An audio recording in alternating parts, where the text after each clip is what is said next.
Welcome to the podcast hosted by timecam.com on how to stay on top of your work. Welcome back. This is Kate, and this is another episode of the podcast Stay on Top of Your Work. And today, my guest is David Taylor. He's the founder of Thinking Business. David helps business owners and business leaders achieve success. He is also an author, and you can read his blog on his official website. Hi, David. I'm happy to have you here today. Good afternoon. I'm happy to be here. So for the beginning, can you give our audience a little overview on your professional career and what made you choose your professional career and why do you work with small businesses and startups? Sure. That's a really long story, but I'll try and make it short. I started as an electrical engineer back in the early 90s. And from there, I got into construction and from there into project management and then into business management.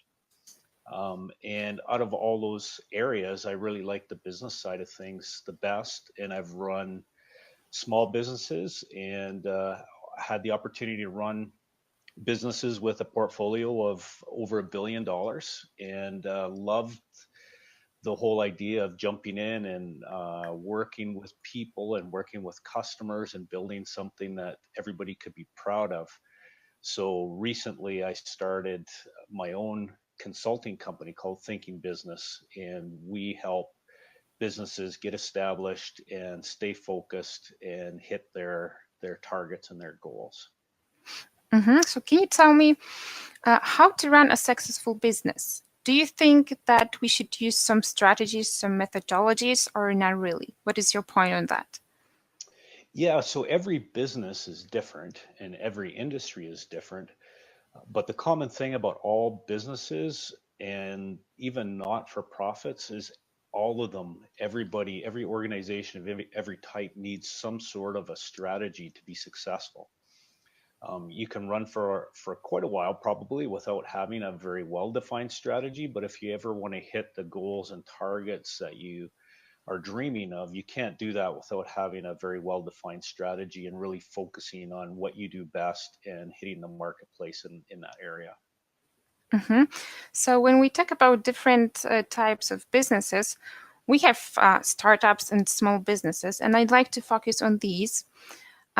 Why do you think they fail? What are the main reasons according to you? Oh, wow.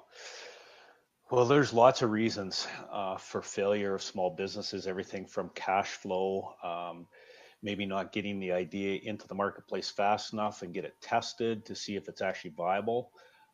Sometimes it's getting to the marketplace too fast, and what the product is isn't actually viable, and it's not in a state that can be tested properly. So the company's not getting the feedback that they need to adjust the product and make it ready for the market. So there's lots of reasons why a business can fail, and that's even, I guess, a bigger reason or a more important reason that every business needs to have a well-defined and thought out strategy to make sure that they're planning those different steps properly with the right timing. And I've been wondering, what are the chances for a failing company to bounce back and become successful again? Do you think it's possible? Yeah, I think so. I mean, we hear about all the stories, especially in Silicon Valley, where companies come to kind of the end of the line and the end of the money or whatever, and then the famous term that they use is pivot. So they find a piece of their business that seems to have potential and they pivot and they start chasing that piece, which could be quite a bit different than what they originally were going to market with. And have you ever worked with a business which failed? And did you had a chance to somehow make it successful again? That's a good question. So I had the opportunity in the 90s to work with a company that was focused on doing building inspections, and it was electrical inspections, mechanical, that sort of thing. And it became very competitive because the government deregulated, and all of a sudden there was a whole bunch of people in the marketplace. So yeah, the business, I wouldn't say fail, but came close to failing. because it was stuck inside a much larger organization that wasn't as nimble enough to handle the changes that were required. So that business was spun off and sold and went on to become very successful inside a different structure of a much more nimble company. And were there any lessons or tips that maybe you learned and could be applied to businesses that are facing the failure right now? Yeah, for sure. So with that one, the interesting thing there is they had a strategy, but the market changed. So the market forces changed. And that's the important thing with strategy is your strategy has to be flexible and has to be nimble because things outside your control as an owner or somebody that's running or executing a business, things will happen that are outside your control that you need to be nimble enough to adjust to and change. And if you're not, then you will fail. But if you are nimble, then you can go back to your strategy, look to see what you need to change to fit in the new marketplace, and make those changes and pivot your business to be successful. hmm And the reason why I like to focus on startups is also because TimeCamp is a startup company, so it's kind of close to my heart, let's say. And I was wondering, what are the possibilities of gaining funds for a startup? Because many startups is facing this problem of not having enough money. How can we do this? How can we gain funds from maybe from sponsors? Yeah, I guess there's lots of ways to do that. So I was involved with a pipeline company a friend of mine started. And although I didn't invest in it, we had many conversations over the years as he got it started and got it up and running. He provided his expertise along with some of his capital, but then he went out to his network and he did basically a private equity raise. So he didn't go to venture capitalists and he didn't really go to the bank. He went to his network and said, "Hey, this is what I'm starting. Would you be interested in investing?" And he set his business up in a way that people could invest, um, and he ended up raising millions of dollars and funding his drilling company that way, his pipeline company that way. But there, I mean, you can go and you can look for venture capitalists, you can look for angel investors, you can go to the bank. Especially in North America, there's different opportunities through banking to get funding, especially if you have a solid business plan with a product. So yeah, there's lots of different ways, and it really depends on the type of business that you're trying to start, and then the strategy that you have to go to market. Okay, that sounds good. And what about the customer and the company? Because we live in a fast-paced world, and people often say that it's good to be elastic, and that's actually the only option. Do you think that sticking to the company's vision is sometimes better than being flexible? Yeah, so that's a really good question. The one thing that we didn't talk about yet is a I guess kind of a blueprint that I follow, and I call it the Thinking Business Blueprint. And you can download it from my website if you want to take a look at it. But the most important part I think of that comes before the strategy, and that part is the vision of the business and the mission and the values. And the vision is extremely important, but it's a high level. So it's the compelling reason why the business exists. So it's not what you do, it's not the product that you offer, and it's not how you offer it, it's why. So why do you exist? And you should never be flexible on why. So the compelling reason why or your vision needs to be absolutely set in stone, and that doesn't change. But the strategy on how you're going to deliver the compelling reason why, that the strategy can change, it can be flexible based on the market and what's happening in the marketplace. And being flexible and sticking to that flexibility, not flexibility actually, in what is the company's vision is one of the challenges of small companies and of startups. What other challenges small companies meet? Yeah, there's lots of challenges. I mean, it's probably unlimited, right? So cash flow is always a big problem with startup businesses trying to meet payroll. Big large companies are pushing payment terms down onto vendors and onto small companies like Fifth Third Procs, which means you don't get paid for 120 days. And when you're a startup business and you got employees to pay, waiting to get paid from your biggest customers for 120 days makes life really difficult. So certainly cash flow is tough. I was working with a person recently, and big businesses deciding not to pay the entire invoice because they're disputing, and they know they received what they were supposed to receive, but just because they're big and they have a large procurement department, they can really push their policies and processes down onto their vendors. That really hurts small businesses, and that can be a problem too, for sure. Um, yeah, just you got a problem in your supply chain when you're a small business. Lots of times that's hard to recover from when you can't get the materials or the resources that you need. Um, yeah, I mean the list of problems is infinite, but I think that's what's exciting for entrepreneurs and for people that are starting new ventures, is they love the challenge and they love running into these issues and solving them, because your inventiveness and entrepreneurialness quite often comes out, and you even discover new ways to do things that are better. Hmm. And when it comes to cash flow, do you think there is some way to deal with that problem? Is there anything we can do about it? Yeah, so obviously the question that you asked a couple minutes ago around how do you fund your venture, that's important, because as you go and look for funding, you want to make sure that you put some money in reserve so that you have some money there just in case you do run into some downtimes or downturns in your business. So I think that's important. Running lean is important, so keeping your overhead costs down. I know we always look at companies like Google and Apple and Facebook, and they have these beautiful campuses with basketball courts and all kinds of fun toys, and that's fine when once you get to that point and you're that type of company. But when you're first starting out and you have the pressures of getting your product to market or your service to market, and you need to make sales and you need to put cash in the bank, you have to run lean and keep things lean. Hmm.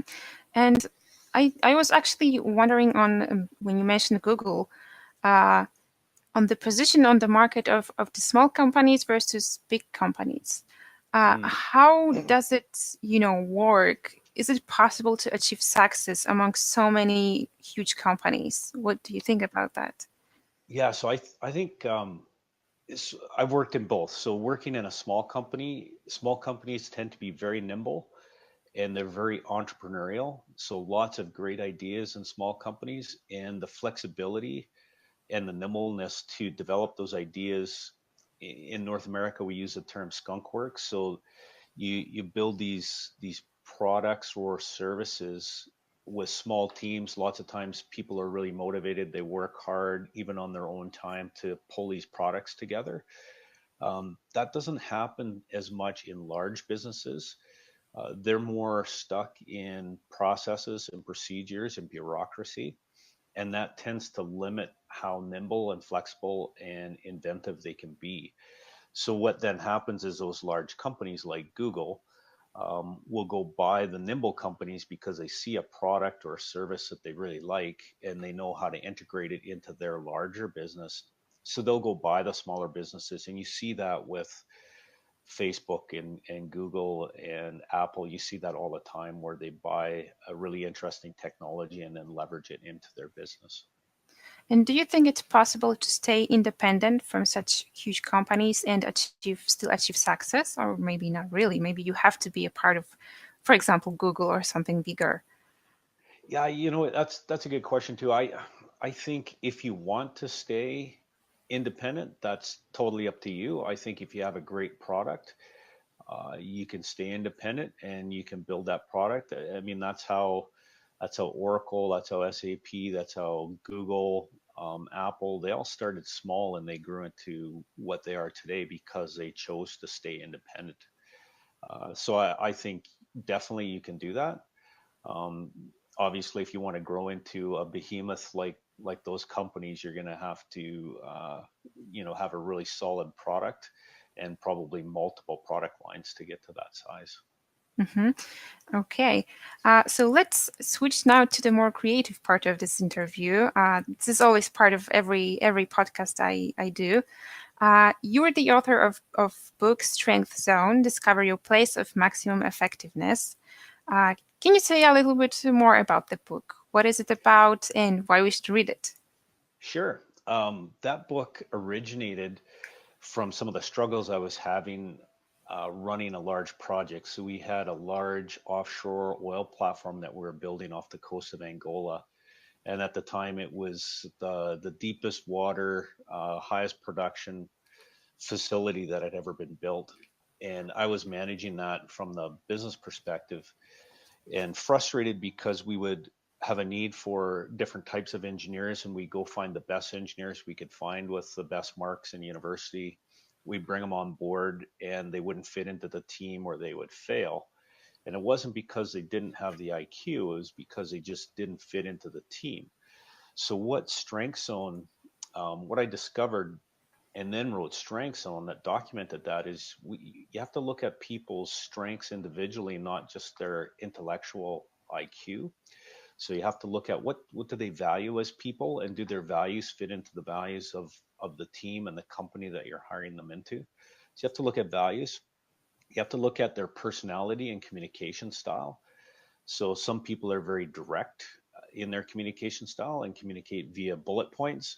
Some people love to tell long stories. They're the center of attention. Some people are super detailed and perfectionist and analytical, and some people are diplomatics and they love to connect other people and make peace and make things work as part of the team. And so you need to understand what kind of environment you're hiring into, and will a detail oriented person fit into a sales organization, or will a life of the party type person fit into a detailed engineering design organization. And if you're not hiring the right personality type, you're going to have a hard time retaining that individual. And likewise, you got to look at overall talent. So, what is the talent that the individuals have? So, you look at values, personality, and talents, and kind of the intersection between those. And that's what the Strength Zone book documents, is the process that I went through, all the failings and learnings I had as I figured out how to bring the right people on into the team to be successful long term. Wow, that sounds really interesting, and I'm definitely going to add this book to my list of books to read. So tell me, do people inspire you in your work? Or maybe there are other things, other factors besides people. Yeah, I definitely people inspire me. I mean, there's a ton of business people out there that are just amazing, and you look at their stories. Lots of really good business books out there. One of the ones I'm working on right now is Blue Ocean Shift by Chan Kim and Renee, and they have just a great process that they've detailed out and studied and put a lot of research into. So those people are very, in my mind, anyways, very encouraging and inspiring. Mhm. And what books do you read to always stay on top and to always develop? Okay, that's good. I love reading Daniel Pink. He's very creative, does a lot of research, but a very creative guy. I read a lot of business books. I like Timothy Ferriss. So he's a guy that challenges the status quo and just thinks outside the box. So that to me is challenging. So I love reading books like that. I find it relaxing, but also very inspiring. Mhm. And the last question, which I also always ask my guests, is how do you stay on top of your work?